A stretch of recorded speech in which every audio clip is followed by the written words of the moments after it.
தமிழ்நாட்டு மக்களுக்கு வணக்கம்.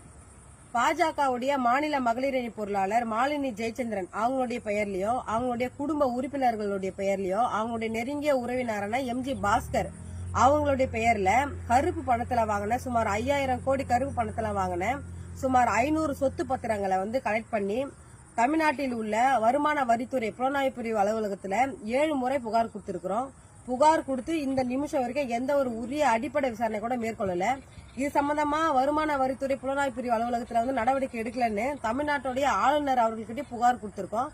ஆளுநர் அவர்களும் எந்த ஒரு நடவடிக்கையும் மேற்கொள்ளல. எங்களுக்கு 15 தினத்துக்குள்ள மாலினி ஜெயச்சந்திரன் மீது நாங்க கொடுத்த புகார் மனுவுக்கு தமிழ்நாட்டில் உள்ள வருமான வரித்துறை புலனாய்வு பிரிவு அலுவலகம் உரிய நடவடிக்கை எடுக்கணும். தமிழ்நாட்டுடைய ஆளுநர் அவர்களும் உரிய நடவடிக்கை எடுக்கணும். அப்படி நடவடிக்கை எடுக்காத பட்சத்துல 5000 கோடி கருப்பு பணத்துல வாங்கின சொத்து பத்திரங்களை 500 சொத்து பத்திரங்களை எடுத்துட்டு போயிட்டு சென்னை கிண்டியில் உள்ள ஆளுநர் மாளிகை வாசல்ல கொட்டி தர்ணா போராட்டத்தில் ஈடுபடுவேன்னு இந்த காலனி வாயிலா தெரிவிச்சுக்கிறேன்.